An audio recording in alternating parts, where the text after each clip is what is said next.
Welcome to Module 3 of our SEO workshop. I'm excited to get started here because the first two modules have really been about laying the foundation for what we're about to do in Module 3.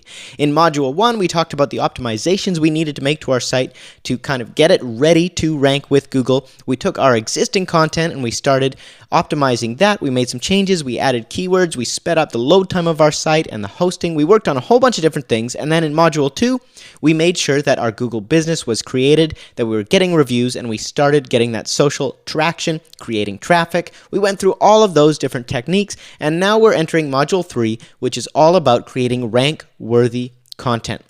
So now it is time to create content that Google looks at and says, wow, this has authority behind it. It has relevance to my users. I'm going to show this site in the search results with this content. So our first step in Module 3 is going to be creating a roadmap. We're not going to be making random articles and random blog posts and just hoping for results. We're going to plan out our content in such a way that we know it is going to get results and it is going to get ranked. So that is what we're going to do in this video. We're going to create what's called cornerstone content for your website.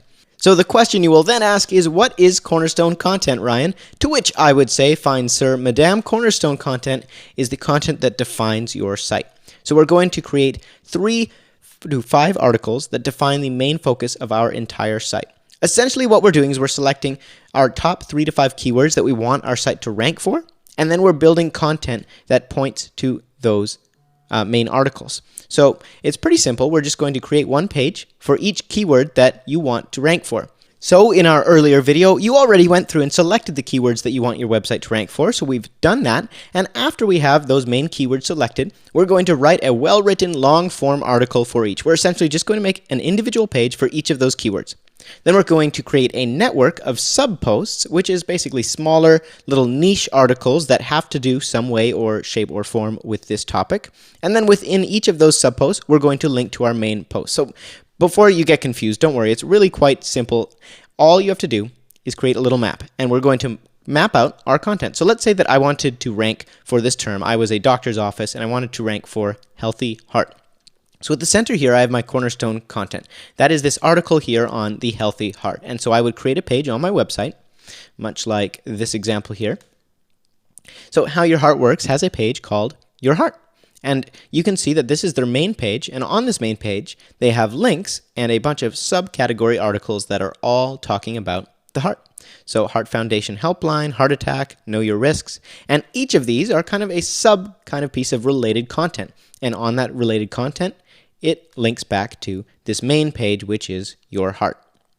And you can see that these are their main cornerstone content. They've got Your Heart, After My Heart Attack, Healthy Eating, Active Living, Research, and all of their posts are linking in some way, shape, or form to these categories.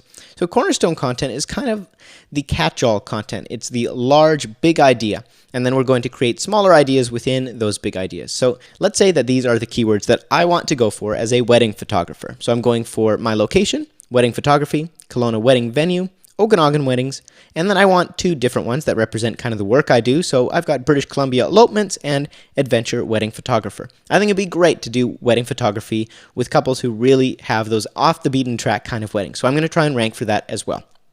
So what I would do is I'd sit down and I would go through each keyword. So I'd start with Kelowna wedding photographer. I'm going to create a page around that topic. And then I'm going to brainstorm different content ideas that I could produce to point to this big main page. So these are going to be little blog posts, and inside of each of these blog posts, I'm going to link to this main page. Does that make sense? So I might have photo shoot locations in Kelowna. That might be one post, and I list a bunch of photo shoot locations, and then they all link to this Kelowna wedding photography page. Or I might have individual weddings. So as I finish my weddings, and I have Thomas and Jane's wedding, I link in the bottom of their blog post, at the very bottom it says, check out our Kelowna wedding photographer page for more photography, right? And that links over to this Kelowna wedding photographer page. And on this page, I have all of the articles and information listed for that. Let's move on to our next keyword. So I would brainstorm my next one, which might be Kelowna wedding venues. So I would come up with some content ideas to surround that.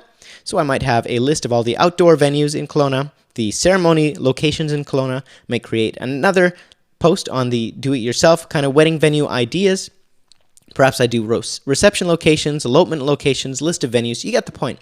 Now, what's important is you don't have to have necessarily each article directly have the word Kelowna in it. It could just be about, 10 tips to choose an amazing wedding venue, or 18 ways to save on your reception location. Does that make sense? So we're creating content that is in some way related to our main keyword, but it doesn't have to be an exact Kelowna wedding venues and then venues in Kelowna, ceremony locations in Kelowna. I can do more than just those location-based keywords. Okay? So let's move on to something a little bit different. We can actually create even larger strings of kind of nested information. My main keyword might be Okanagan weddings, and then inside of that, I could actually have Kelowna weddings.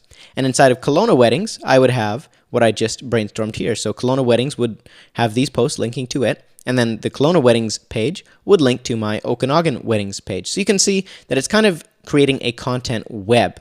So one post links to another post, links to our main post, and those main posts are our cornerstone content. So what we're going to do is actually map out all of this. I'm going to show you a couple more examples just to make sure that you really have this under your belt.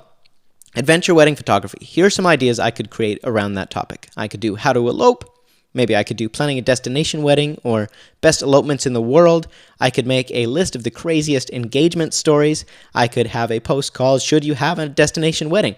So all of this content that posts, that all links to my main adventure wedding photography page. And that's how you get this page to rank, because you have a bunch of sub articles that are all hopefully getting traffic and then linking to your main page, which is getting all of that juice is heading in that one direction. Google says this must be a very important page. It's getting all of these internal links.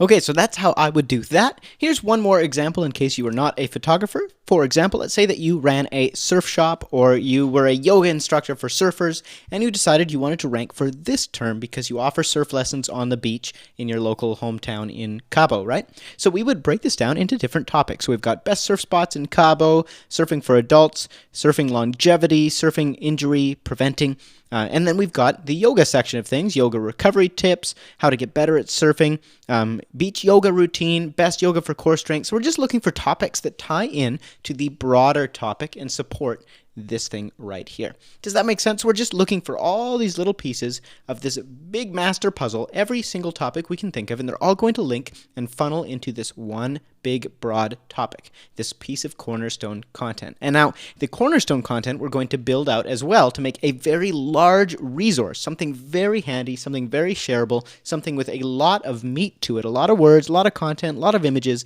that's really going to dominate in search results because we've got all these backlinks to this one big page, and this one big page is going to be full of helpful, shareable content that gets ranked. So what you're going to want to do is find 3 to 5 keywords that you want to rank for. What you want to show up for on Google, 3 to 5 of them. You can also target keywords that aren't directly related to your particular service, but will still have your target customer. So for example, if you're a family photographer, one of your main keywords would obviously be family photography, but maybe you could also have a page dedicated to toddler photography, or dedicated to newborn photography, or dedicated to maternity photography in Kansas, if you're in Kansas. Does that make sense? So we're breaking it down and going for kind of subcategories for our targeted keywords or related industries. So for instance, if I was a kayak instructor in BC, I might actually have a page dedicated to camping in BC, even though that's not directly what I'm selling. It's a category that is related to my customers. They're still interested in it. And when they visit my website for those resources, they'll see my kayaking instructing stuff as well. Okay, so find your 3 to 5 keywords you want to rank for, and then you're going to research and list 12 related articles that will support each page. So you can do this by listing out articles that come to mind that are very obvious, or head over to Pinterest and just double check what people are actually looking for. So for instance, I put in choose a wedding photographer up in Pinterest, and up come these posts that are being shared, people are engaging with. So questions for your wedding photographer, right? Or any photographer. You could put in questions to ask your family photographer, and then you could write that article and link it to your Kansas wedding photographer page or to your Kansas family photographer page, whatever type of photography you do. Just go through here and find articles and then write a longer, better, nicer article, or just something very similar, right? You're basically finding content that is already proven to work, that people are already sharing, already engaged in, and already interested in. There's nothing worse than spending a bunch of time on a topic that nobody is actually interested in. You just thought that they would be, and crickets ring when you finally share that post. So go through, make a list of your 5 keywords, and then 12 related articles that you want to produce that will link to each of those cornerstone pages. Okay? From there, we are going to start creating our content. I'll see you in the next one.